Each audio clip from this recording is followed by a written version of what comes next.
ओम श्री गौर्या सकलार्थदं निजपदां भोजेन मुक्तिप्रदं प्रौढं विघ्नवनं हरन्तमनघं श्रीकुण्ठितुण्डासिना वन्दे चर्मकपालिकोपकरणैर्वैराग्यसौख्यात् परं नास्तीति प्रदिशन्तमन्तविधुरम् श्रीकार्षिकेशं शिवं शङ्करं शङ्कराचार्यं केशवं बादरायणं सूत्रभाष्यकृतौ वन्दे भगवन्तौ पुनः पुनः।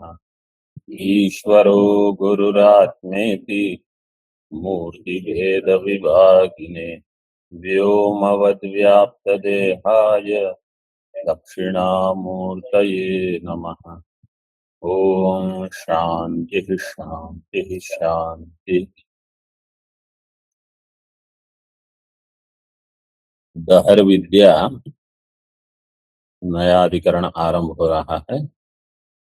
दहर अधिकरण, इसमें सूत्र टीका में देखिए। दहर उत्तरेभ्यः, दहर उत्तरेभ्यः, दहर उत्तरेभ्यः। दहर, दहर ब्रह्म। ऐसे दहर क्या है? ब्रह्म है, परमात्मा। पुल्लिंग है इसलिए परमात्मा। क्यों? उत्तरेभ्यः, वाक्य शेष को लेकर ये ज्ञान होता है। वाक्य शेष में क्या दिया है? अथ यदिदम अस्मिन् ब्रह्मपुरे दहरम पुंडरीकम वेश्म दहरो अस्मिन् अंतराकाशः। तो ये जो दहर आकाश है उससे परमात्मा का ज्ञान होता है, जिसमें द्यावा पृथ्वी सभी स्थित है, सभी का ये अधिष्ठान। इस प्रकार से बताया। थोड़ा पहले टीका देखो। छांदोग्यम उदाहरति, ये छांदोग्य के 8वें अध्याय का प्रकरण है। अथ यदिदम अस्मिन् ब्रह्मपुरे दहरम पुंडरीकम वेश्म दहरो अस्मिन् अंतराकाशस्तस्मिन् यदन्तस्तदन्वेष्टव्यम तद्भाव विजिज्ञासितव्यम इत्यादि वाक्यम समाम्नायते। ये वाक्य का अवतरण करते हैं। ऐसे कहा जाता है, समाम्नायते का अर्थ है ऐसे कहा जाता है। अथ यद इदम अस्मिन् ब्रह्मपुरे, इस ब्रह्मपुर में। अभी अथ शब्द है, अथ शब्द का अर्थ देखिए टीका में। भूम विद्या अनंतरम दहर विद्या प्रारंभार्थो अथ शब्द। भूम विद्या के अनंतर दहर विद्या का प्रारंभ करते हैं। छांदोग्य का 7वां अध्याय है भूम विद्या को लेकर और 8वां अध्याय है दहर विद्या को लेकर। इसलिए 8वें अध्याय के आरंभ में जो अथ शब्द है वो भूम के अनंतर, भूम विद्या अनंतरम। ब्रह्मपुरम, ब्रह्मपुर का अर्थ है ब्रह्मणो अभिव्यक्ति स्थानत्वात् ब्रह्मपुरम शरीरम। ब्रह्म सर्वव्यापक है, फिर भी उसकी अभिव्यक्ति इस शरीर में ही होती है, इसलिए शरीर को कहा ब्रह्मपुरम। ऐसे साधारण पूर्व शब्द से नगर आदि को लेते हैं। इसमें उपनिषदों में भी कहा, गीता में भी कहा नवद्वारे पूरे पुरम एकादश द्वारम, ऐसे। तो ब्रह्मपुर है शरीर। अस्मिन यत् प्रसिद्धम दहरम, अभी भाष्य में दिया है, मतलब जो मंत्र है दहरम पुंडरीकम वेश्म दहरो अस्मिन अंतराकाशस, फिर तस्मिन यद अंतः तद अन्वेष्टव्य। ब्रह्मपुरे, ब्रह्मपुर का अर्थ हो गया शरीर है। आगे दिया है दहरम, अस्मिन यद प्रसिद्धम दहरम अल्पम, दहरम का अर्थ है अल्पम। फिर आगे दिया है पुंडरीकम, पुंडरीक का अर्थ क्या है? हृद पद्मम। पुंडरीक है हृत पद्म कमल, तस्मिन हृदये यद अंतराकाश शब्दितम, वहां जो अंतराकाश से शब्दित है। भाष्य में जो दिया है वेश्म, वेश्म शब्द का अर्थ है गृहम। ब्रह्म का एक पुर है, पुर हो गया शरीर, उसमें अल्प सूक्ष्म एक है पुंडरीक कमल। उस कमल का जो स्थान है गृह, वेश्म का अर्थ है स्थान, वहां दहरो अस्मिन अंतराकाश, वहां एक अति सूक्ष्म अंतराकाश है। टीका में दिया है तस्मिन हृदये यद अंतराकाश शब्दितम ब्रह्म तद अन्वेष्टव्य।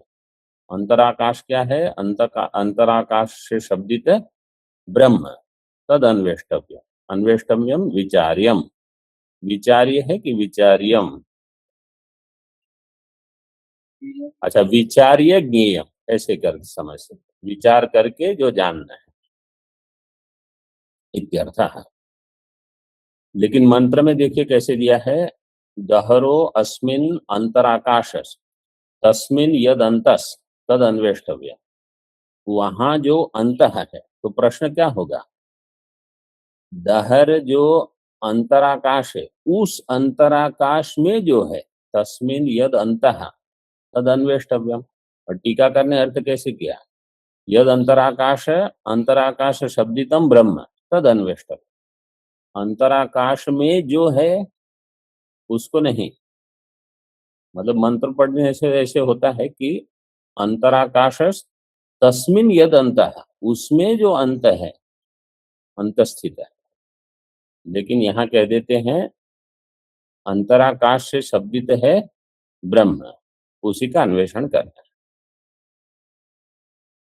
तो अंतराकाश जो है वो सूक्ष्म स्थान में होने से उसको कह दिया दहर, और अंतराकाश से लेंगे ब्रह्म। तो ब्रह्म जो सूक्ष्म है, जो उस सूक्ष्म स्थान में, उसकी विद्या ये हो गई दहर विद्या। तो कोई प्रश्न करेगा कि इसको दहर विद्या क्यों कही जाती? ब्रह्म विद्या शब्द ही प्रयोग करो। तो दहरो अस्मिन अंतराकाश, ये जो वहां जो आकाश है वो दहर बिल्कुल सूक्ष्म है, अल्प है। वह आकाश शब्दित ब्रह्म लेना है। मतलब ऐसा नहीं, कोई अगर ऐसा विचार कल्पना करता है कि वहां एक चिदाकाश है, चिदाकाश में ब्रह्म बैठा है,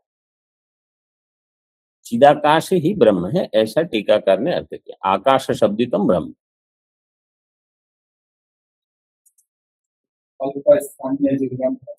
यहाँ अभी इसमें बहुत विचार होगा, पहले सब थोड़ा समझ लीजिए, फिर प्रश्न होंगे तो ठीक, क्योंकि बहुत सारे अलग अलग अर्थ करते हैं इसका।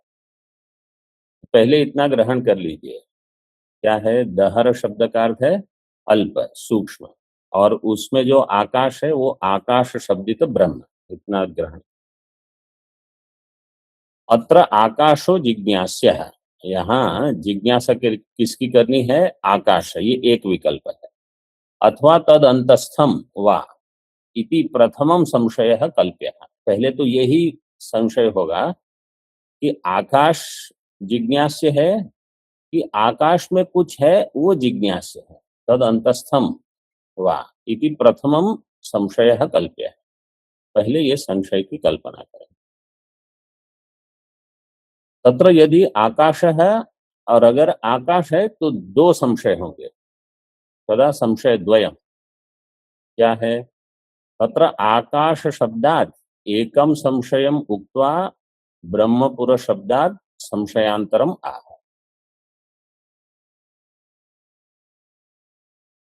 पहले कहा कि आकाश जिज्ञास्य है कि आकाश में कोई स्थित है वो जिज्ञास्य। समझो आप कहो आकाश है, तो आकाश शब्द से क्या लेंगे?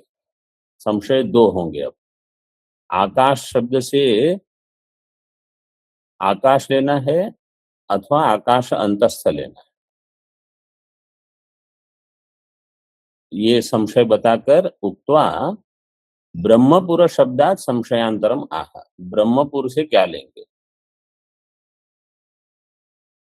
अब देखिए भाष्य में,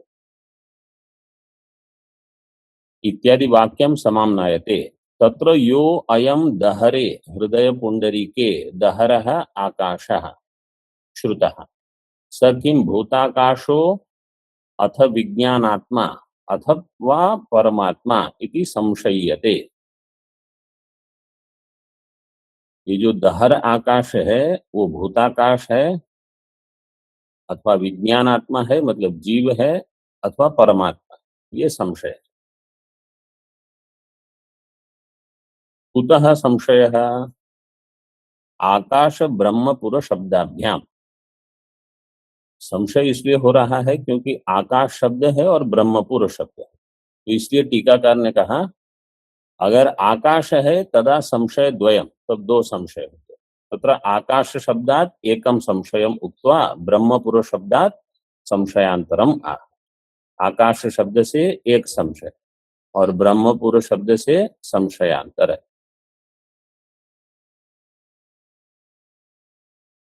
तो आकाश और ब्रह्मपुर ये दोनों शब्दों को लेकर संशय हो रहा है। आकाश शब्दो ही अयम भूताकाशे परस्मिंश्च ब्रह्मणि प्रयुज्यमानो दृश्यते। आकाश शब्द का प्रयोग भूताकाश में होता है एक, दूसरा पर ब्रह्म में भी होता है। क्या सूत्र था वो, आकाश तल्लिंगा, तो परस्मिंश्च ब्रह्मणि प्रयुज्यमानो आकाश शब्दो दृश्यते, ये इसलिए संशय हो सकता है। तत्र किम भूताकाशः एव दहरः स्यात् किं वा परम इति संशय। अब जो मूल मंत्र जो है विषय वाक्य उसको देखिए, दहरम जो वहां है वो नपुंसकलिंग में, दहरो वो पुल्लिंग में है, ब्रह्मपुरे दहरम पुंडरीकम वेश्म, वेश्मन प्रातिपदिक ये नपुंसकलिंग शब्द है। और फिर दहरः अंत अंतराकाश है, ये पुल्लिंग में चल रहा है। तो इतना स्पष्ट है। अब श्लोक देखिए पहले, दहरः को वियज्जीवो ब्रह्मवाकाश शब्दतः यत् स्यादथवाल्पत्व श्रुतेर्जीवो भविष्यति।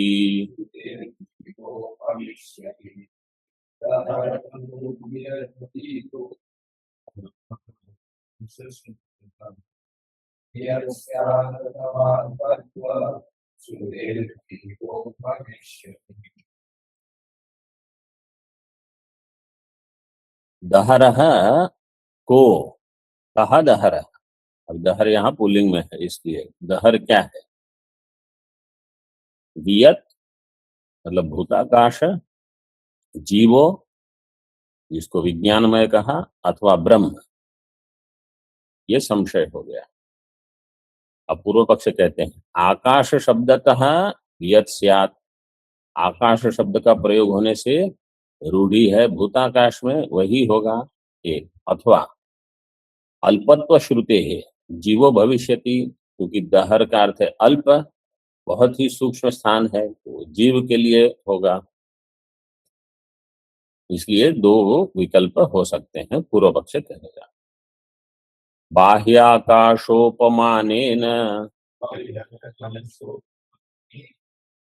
भूम्यादि समाहितेः आत्मापहत पाप्मत्वात् सेतुत्वाच्च परेश्वरः।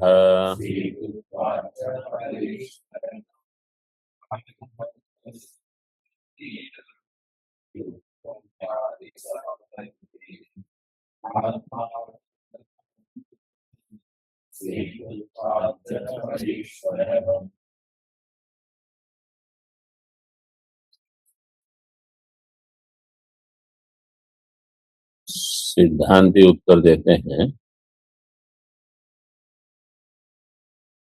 बाह्य आकाश उपमानेन, बाह्य आकाश की उपमा है। उपमेय कौन होगा? ब्रह्म, परेश्वर। बाह्य आकाश केवल उपमा है। उपमानेन द्यू भूम्यादि समाहिते है, पृथ्वी स्वर्ग इत्यादि द्यू भूम्यादि समाहिते है, आत्मा अपहत पापमत्वात्। तो ये मंत्र आता है आगे, यह आत्मा अपहत पापमा विजरो विमृत्युर्विशोको विजिगत्सो अपिपास इत्यादि, सत्यकामः सत्य संकल्प। और सेतुत्वात्, सेतु का भी वर्णन है, इसलिए ये सारे शब्द परमेश्वर में ही घट सकते हैं, अन्य नहीं। अब आगे देखिए,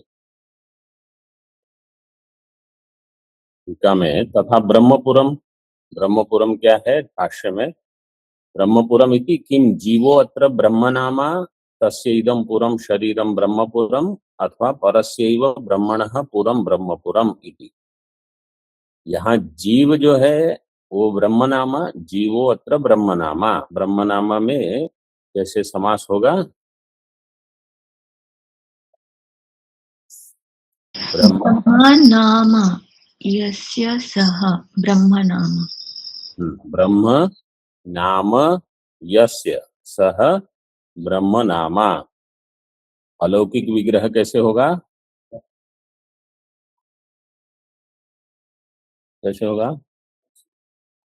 नहीं, ठीक नहीं सुना आपने। हाँ जी, फिर से बोलिए। ब्रह्मंसु, नामन अगर बोलते हैं तो ब्रह्मन क्यों नहीं? ब्रह्म नामा। फिर द्वितीय विवचन में क्या होगा? ब्रह्म नामानव, नामा नामानव ऐसे चलेगा वहां।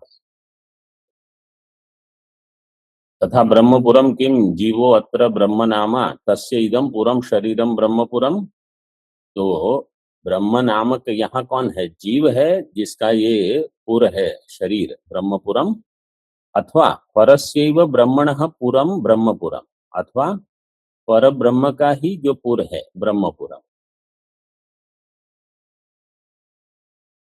ये प्रश्न है। तो दो प्रश्न हो गए, एक प्रश्न हो गया आकाश को लेकर, एक शब्द हो गया ब्रह्मपुर शब्द को लेकर। ऐसे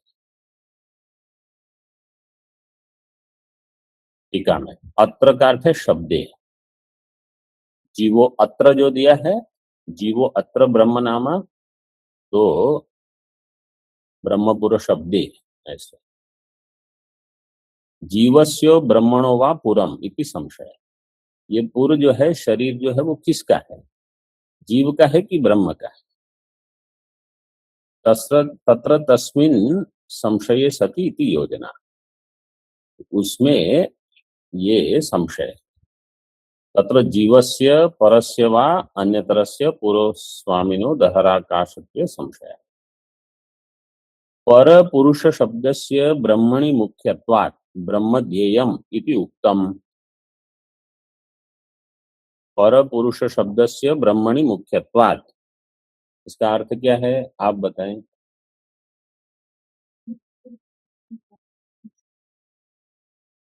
मुख्य अर्थ है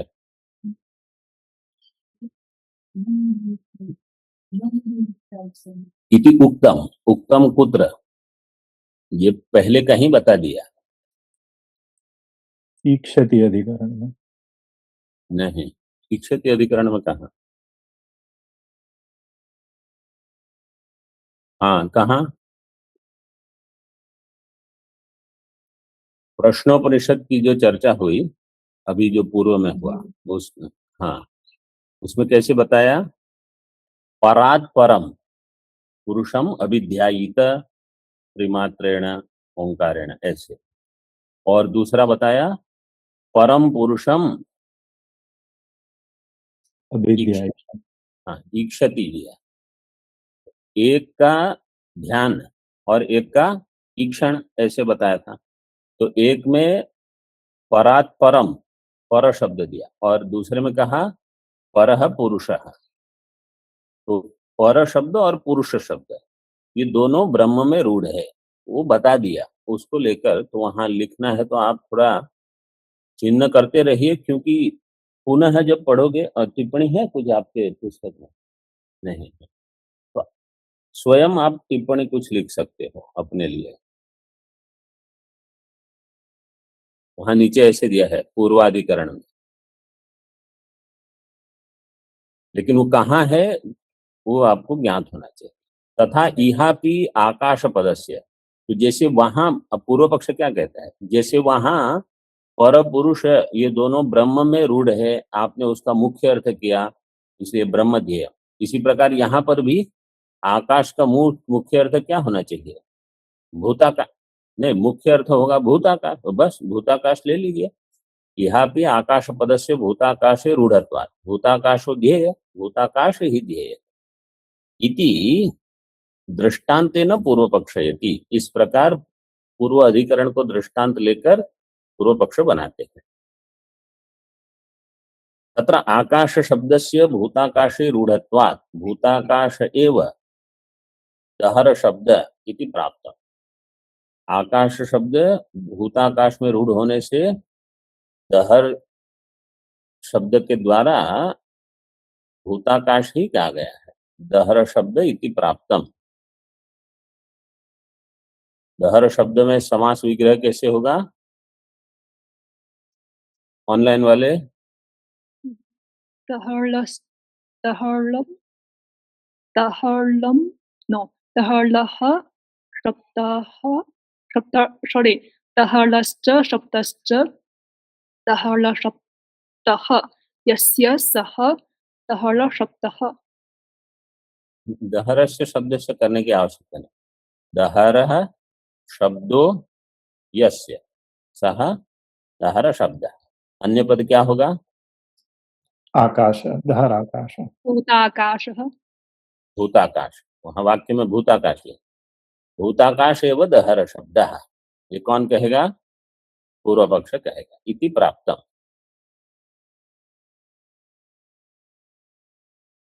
टीका में अब ये देखिए, बहुत महत्वपूर्ण वाक्य है। दहर वाक्यस्य अनंतर प्रजापति वाक्यस्य च सगुणे निर्गुणे च समन्वय उक्तेः श्रुत्यादि संगतः। दहर वाक्यस्य अनंतर प्रजापति वाक्यस्य, अनंतर और प्रजापति के बीच में जगह है ना, अनंतरम। दहर वाक्यस्य अनंतरम, हाँ तो अलग पद हो ही गया, तो अनुस्वार कर दीजिए। दहर वाक्यस्य अनंतरम प्रजापति वाक्यस्य च। दहर वाक्य के पश्चात प्रजापति वाक्य है, उसकी सगुण और निर्गुण, सगुणे निर्गुणे च समन्वय उगते हैं। सगुण और निर्गुण दोनों में समन्वय। इसका अर्थ क्या है? ये जो दहर का प्रकरण है वो अष्टम अध्याय में पहले 6 खंड में जो है ये सगुण ब्रह्म का है। दहर से दहर उपासना बताई गई पहले 6 खंड में। सप्तम खंड में फिर प्रजापति विद्या आरंभ होती। तो इसलिए उपासना के प्रकरणों में जहां केवल दहर विद्या इतना कहते हैं तो आपको समझ लेना है ये सगुण के लिए। और जब कहेंगे प्रजापति विद्या, तो प्रजापति विद्या से प्रजापति ब्रह्मा ने जो इंद्र और विरोचन को बताया उसको लेंगे, क्योंकि इसमें दोनों है। अष्टम अध्याय में छांदोग्य में सगुण ब्रह्म आरंभ में है, फिर उसका वर्णन है, उसकी सिद्धियां है, उसका पर्यवसान कहाँ है? शतंच एका च हृदय से नाड्यस्तासाम मूर्धानम अभिनिश्रितैका। तयोर्ध्वमायन अमृतत्वमेति विश्वंगन्या उत्क्रमणे भवन्ति 2 बार दिया है। उत्क्रमणे भवन्ति तो द्विवार प्रयोग ये किसके लिए कहते हैं? वो प्रकरण की समाप्ति। तो जो दहर विद्या उपासना का प्रकरण था वो छठे खंड में समाप्त करके सप्तम खंड में फिर ये आत्मा अपहत पापमा विजरो विमृत्यु ऐसे आरंभ कर। तो आरंभ में जो दहर के बारे में बताया है वो सब उपासना के लिए, वहां फिर ये सेतु और क्या क्या ब्रह्मचर्य आदि साधन बहुत कुछ दिए हैं।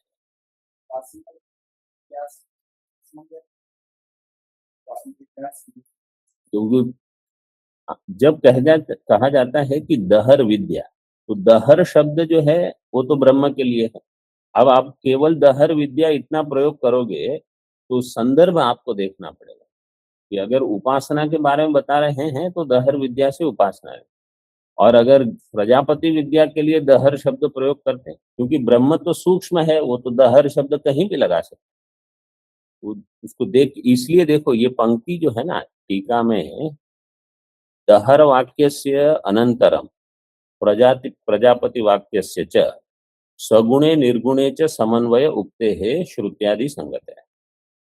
तो दहर वाक्य की और उसके अनंतर जो प्रजापति वाक्य है, तो दहर वाक्य की सगुण में और प्रजापति वाक्य की निर्गुण में उसका ऐसे समन्वय हो जाएगा। वहां कोई टिप्पणी है? हमारे यहाँ हिंदी में स्पष्ट दे दिया है, जिनके पास है हिंदी देख लीजिए। दहर वाक्य का सगुण ब्रह्म में और अनंतर कथित प्रजापति वाक्य का निर्गुण ब्रह्म में समन्वय किया गया है। वहां क्या है टिप्पणी? क्या है?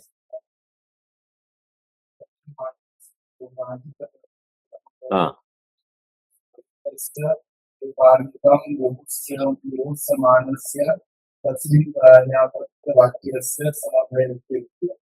हाँ, निर्गुण जो है उसकी प्रजापति वाक्य में उसका समन्वय और दहर वाक्य का सगुण में।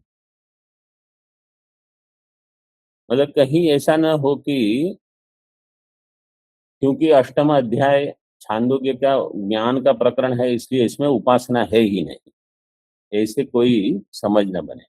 इसमें भी उपासना है पहले, ये जो दहर विद्या का प्रकरण, उसके पश्चात ज्ञान का प्रकरण है। पूर्व पक्षे भूताकाशादि उपासते हैं। पूर्व पक्ष में भूताकाश की उपासना है और सिद्धांत फिर से देखो स्पष्ट करते हैं, सगुण ब्रह्म उपास्त्या निर्गुण धीहि इति फल भेद है। सगुण ब्रह्म की उपासना करके निर्गुण ज्ञान, ये कब होगा?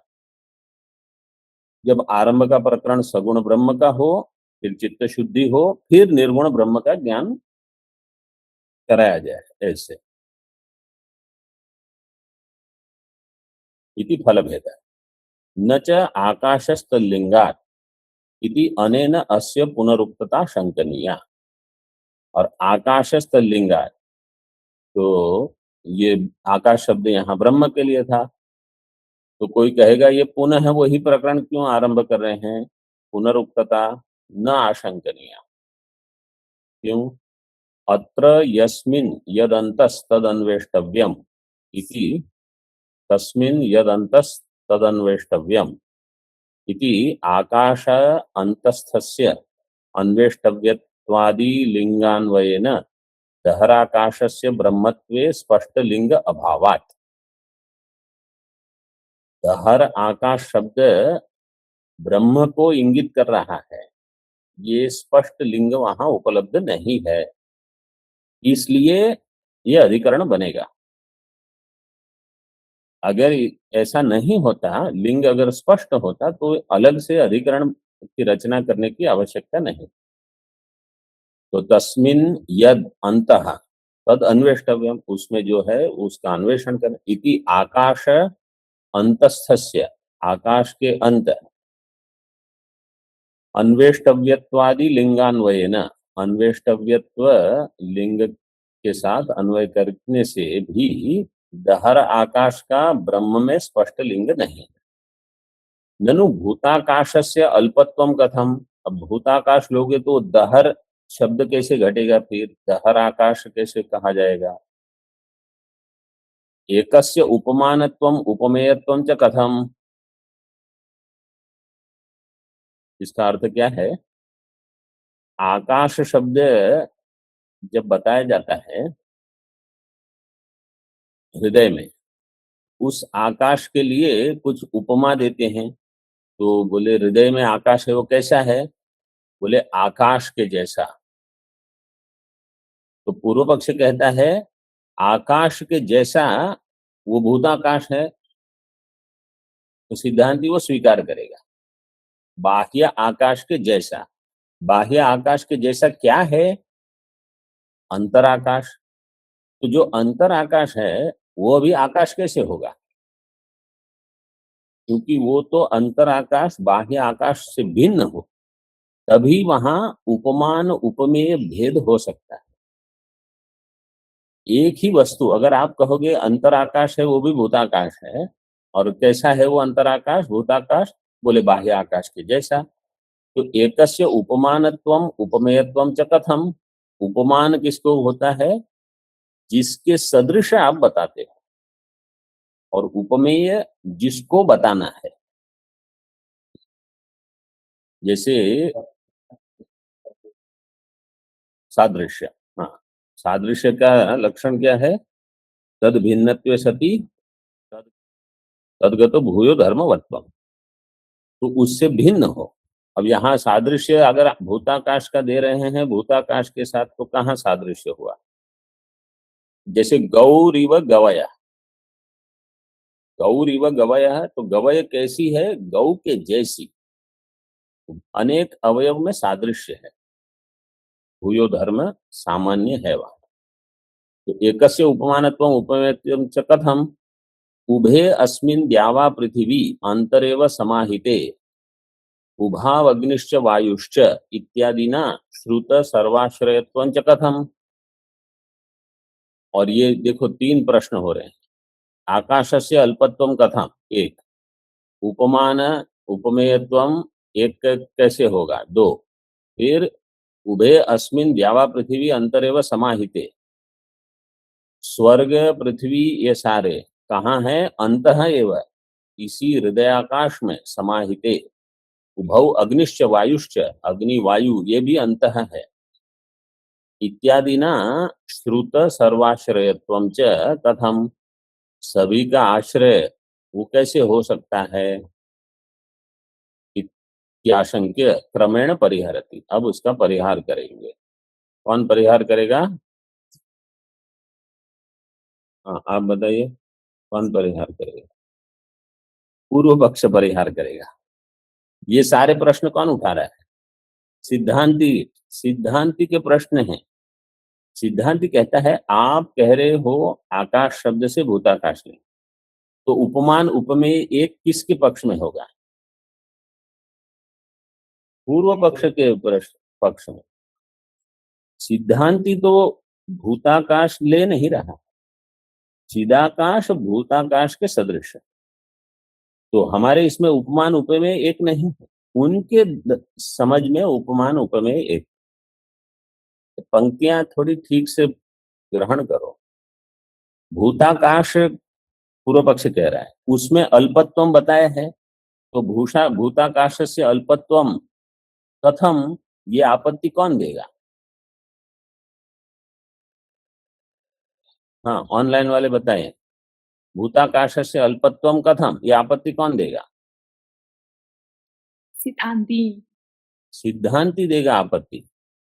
कौन पूर्व पक्ष है, कौन सिद्धांत पक्ष है, यही बहुत इसके लिए थोड़े समाहित होकर ग्रहण करो, तब होगा।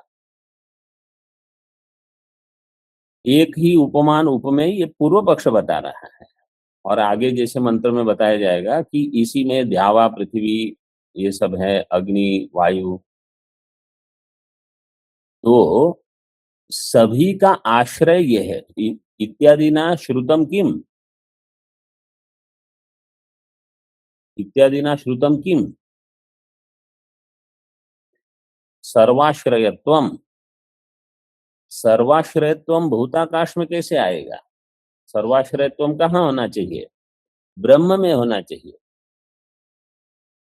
तो पूर्व पक्ष अगर कहता है कि वो भूताकाश है तो सर्वाश्रयत्व वहां जाना चाहिए, लेकिन वहां संभव नहीं है क्योंकि उस आकाश का अपना ही कोई अन्य आश्रय है। ये शंका होने पर क्रम पूर्वक पूर्व पक्षी अभी परिहार करे। अभी सिद्धांत ग्रंथ आरंभ कहाँ हुआ है? परिहरती। अब देखिए, ये मीमांसा अगर ठीक से नहीं पकड़ में आती और कोई केवल ऐसे ही छांदोग्य का अष्टम अध्याय पढ़ ले तो क्या समझ में आएगा? इसलिए छांदोग्य का अष्टम अध्याय जो कम से कम पढ़ाते हैं उनको ये तो अच्छे से स्पष्ट हो ये प्रकरण कि क्या बताए। एक तो पहले उसमें उपासना है और आगे विद्या है, ब्रह्म विद्या, ये दो भेद है। ऐसे नहीं कि पहले से ही ब्रह्म विद्या ही चल रही, वो स्पष्ट कर दिया सगुण और निर्गुण दो है। दहर विद्या का जो प्रकरण है वो सगुण के लिए। और फिर जो पूर्व पक्ष की आपत्तियां हैं वो देखिए अभी। तस्य च दहर आयतन अपेक्षया दहरत्व, पूर्व पक्ष कहता है उसमें क्या है, अल्पत्वम हो जाएगा, आयतन उसका छोटा है क्योंकि हृदय कमल जो है हृत पुंडरीक वो अति सूक्ष्म है, उसकी अपेक्षा उसको लेकर दहर शब्द का व्यवहार हो जाएगा।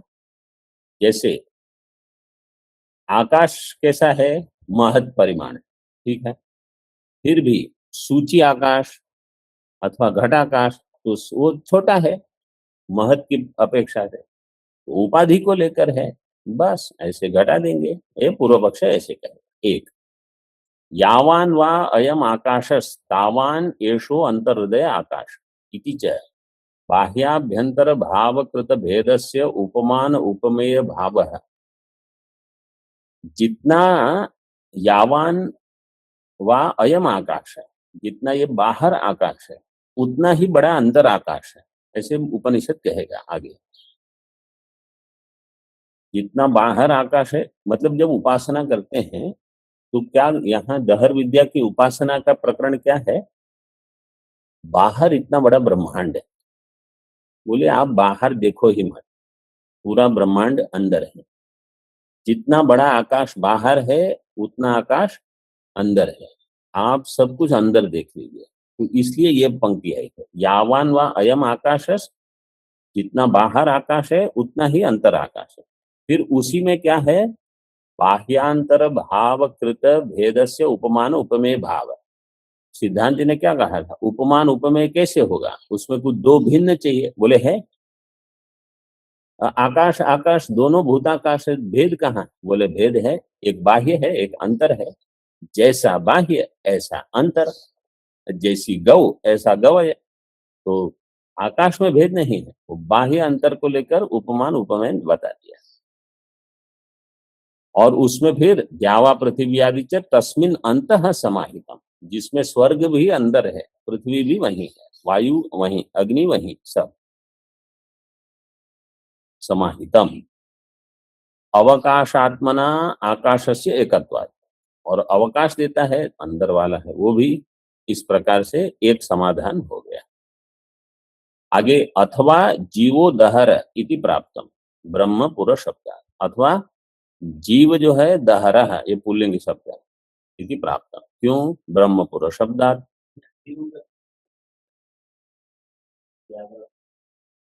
वो भी अंदर है, कहाँ है, हाँ भाष्य में, क्यों नहीं होगा, जब पृथ्वी अंदर हो सकती है तो स्वर्ग अंदर क्यों नहीं हो सकता। पृथ्वी अंदर हो सकती है इसमें आपको आपत्ति नहीं है, हाँ नहीं, या तो आपका प्रश्न ये होना चाहिए अंदर कुछ नहीं, या तो सब कुछ हो सकता है, ठीक है ना। तो आपत्ति यह है कि अंदर क्यों क्यों हो सकता है, तो उपासना ही करनी है ना, ये उपासना के लिए घटाना है।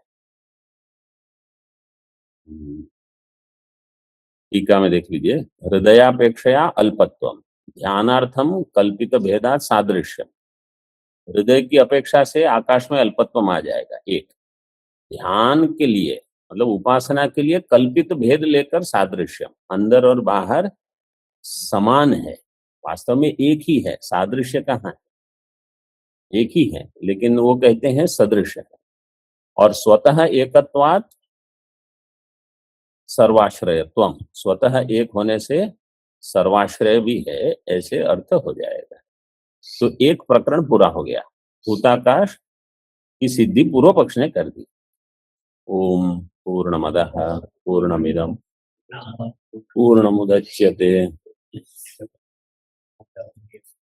पूर्णमेवावशिष्यते। शांति।